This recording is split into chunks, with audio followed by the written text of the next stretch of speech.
خانہ کعبہ کی تعمیر۔ حضرت محمد صلی اللہ علیہ وآلہ وسلم جب 35 سال کے تھے تو اس وقت خانہ کعبہ کی تعمیر کا کام شروع ہوا۔ خانہ کعبہ جو ہے اس کی بلڈنگ جو ہے عمارت جو ہے اس کو 2 دفعہ نقصان پہنچا تھا۔ ایک دفعہ تو اس کو آگ لگ گئی تھی۔ آگ اس طرح لگی تھی کہ پہلے جو تھے خانہ کعبہ کے اور صفا مروہ کے بالکل ساتھ ساتھ لوگوں کے گھر تھے، تو صفا مروہ کے پاس جو ہے وہ ایک عورت جو ہے کھانا بنا رہی تھی اور چنگاری اڑ کے جو ہے وہ خانہ کعبہ کے غلاف کے اوپر گری تھی، تو ادھر سے جو ہے آگ اس نے پکڑ لی اور جب تک وہ لوگ آگ کو بجھاتے اس کے اوپر تک عمارت جو ہے اس کو کافی زیادہ نقصان پہنچ چکا تھا۔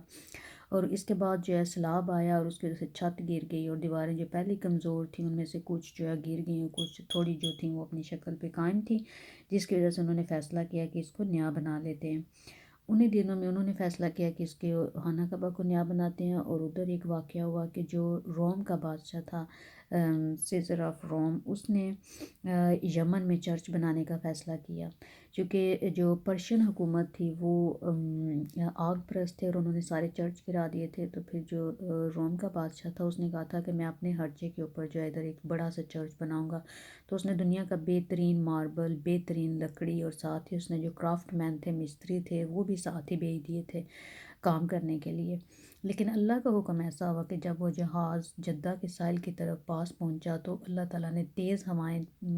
جو چلنا شروع ہو گئیں اللہ کے حکم سے، تو وہ جو جہاز جو تھا وہ ٹوٹ گیا، اور بجائے اس کے کہ وہ ڈوبتا، کیونکہ وہ ساحل کے بالکل نزدیک پہنچ گیا تھا، تو پھر انہوں نے سارا سامان جو ہے وہ ساحل کے اوپر اتار لیا، اور وہ چاہتے تھے ابھی کہ اس سامان کو بیچ دیں اور بیچ کے تو دوبارہ جو ہے واپس چلے جائیں روم۔ تو ادھر جو قریش جو تھے انہوں نے پیسے جمع کیے ہوئے تھے اس کو خانہ کعبہ کو بنانے کے لیے، اور اس میں انہوں نے کہا تھا کہ جو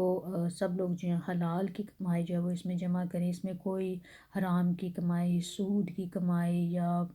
کوئی بھی غلط کام ہے اس کی کمائی اس میں نہیں جائے گی، صرف اور صرف حلال کے پیسے اس میں جائیں گے۔ تو وہ انہوں نے سارا سامان خریدا، ان پیسوں سے وہ لوگ ادھر آئے، انہوں نے سامان خریدا، اور ساتھ ہی وہ جو مستری تھے ان کو بھی وہ ساتھ ہی لے گئے۔ اور ادھر جب گئے اب انہوں نے جب خانہ کعبہ کو گرانا تھا تو کسی میں اتنی ہمت نہیں ہو رہی تھی کہ وہ اس کو گرائیں، کیونکہ وہ لوگ ڈر رہے تھے کہ اگر ہم نے کچھ چیز کو گرایا تو ہمارے ساتھ کوئی برا ہو جائے گا۔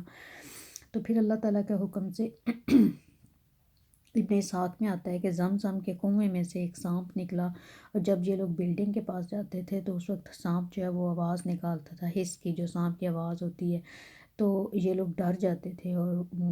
لیکن پھر اللہ کا کرنا ایسا ہوا کہ ایک بڑا سا پرندہ آیا اور اللہ کے حکم سے اس سانپ کو اٹھا کے لے گیا۔ تو پھر ان لوگوں نے سمجھا کہ یہ اللہ کا حکم ہے، لیکن پھر بھی یہ اس کو خانہ کعبہ کو گرانے کے لیے ان میں ہمت نہیں تھی۔ تو آخرکار ایک سردار جو تھا ولید بن مغیرہ، اس نے ارادہ کیا اور اس نے کہا کہ کعبے کی دیواریں گرانے سے تمہارا ارادہ اصلاح اور مرمت کا ہے یا اس کو خراب کرنے کا؟ تو جو لوگ تھے انہوں نے کہا کہ ظاہر ہے ہم تو اس کی مرمت کرنا چاہتے ہیں، تو اس نے کہا کہ پھر چلو ہم اپنا کام کرتے ہیں، اللہ تعالیٰ اصلاح کرنے والوں کو برباد نہیں کرتا۔ لیکن اس نے ایک دیوار گرانی شروع کر دی، پھر بھی لوگوں میں سے کوئی اس کے ساتھ نہیں گیا۔ انہوں نے کہا کہ آج کی رات دیکھو، اگر یہ بچ گیا تو کل پھر جو ہے ہم اس کے ساتھ جائیں گے۔ تو وہ رات خیر خیریت سے گزر گئی، وہ بھی ٹھیک ٹھاک تھا۔ تو پھر اگلے دن جو ہے لوگ اس کے ساتھ انہوں نے سب نے مل کے جو دیواریں رہ گئی تھیں ان کو گرایا، اور جب تعمیر کا کام شروع ہوا ہے تو انہوں نے سارے جو قبائل تھے ان کو 4 حصوں میں جو ہے تقسیم کر دیا تھا، اور سب جو ایک ایک گروہ جو تھا اس کو ایک ایک دیوار دے دی تھی۔ ابھی جو حجر اسود والی دیوار تھی وہ بنو عبد مناف اور بنو مخزوم جو تھے وہ دونوں بنا رہے تھے، اور جب حجر اسود کو رکھنے کا وقت آیا تو لڑائی شروع ہو گئی کہ حجر اسود کو کون رکھے گا۔ ابھی سارے قبائل کہہ رہے تھے کہ ہم رکھیں گے، لیکن کوئی بھی کسی دوسرے کو موقع دینے کے لیے تیار نہیں تھا، اور جو بنو مخزوم تھے انہوں نے دوسرے قبائل کے ساتھ مل کے جو ہے انہوں نے آپس میں ڈیل کر لی، اور انہوں نے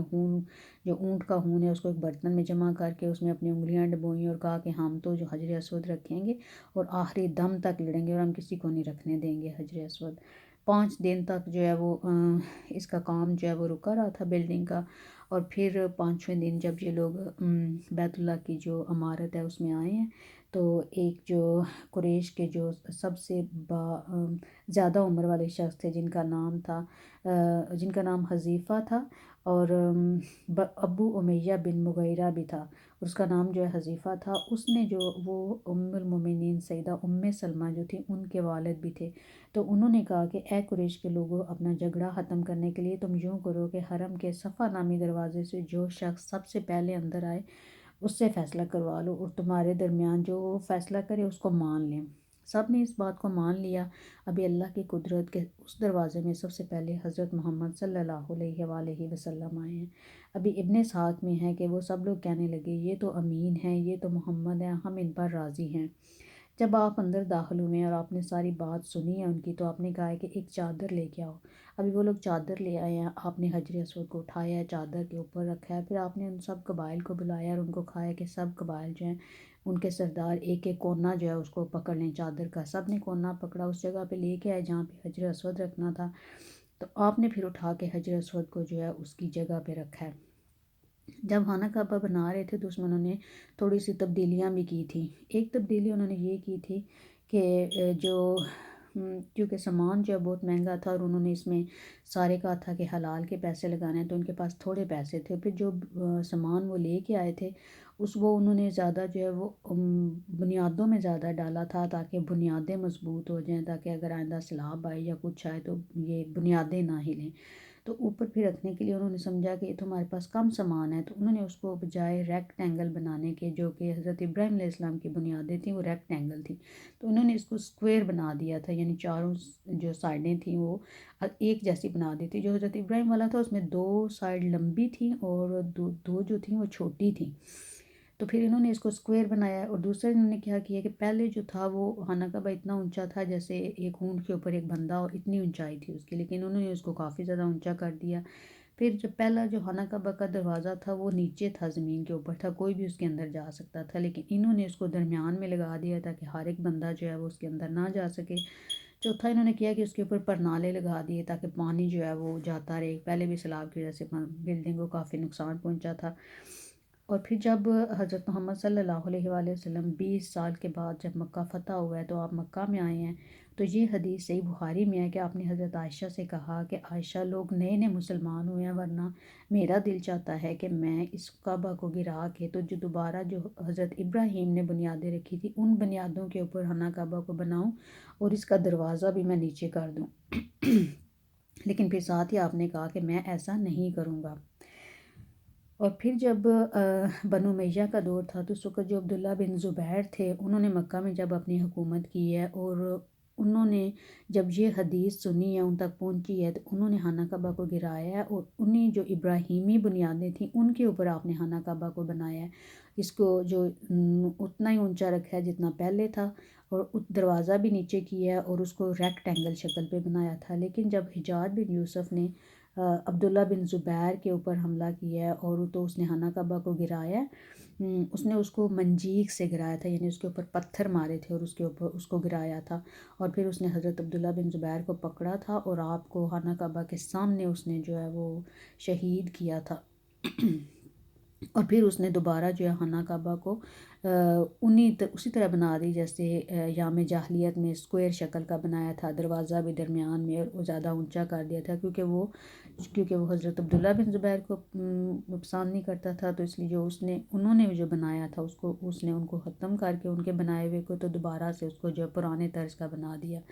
تو یہ جو آپ کو باہر حتیم جگہ نظر آ رہی ہے یہ خانہ کعبہ کے اصل میں اندر کی جگہ تھی، لیکن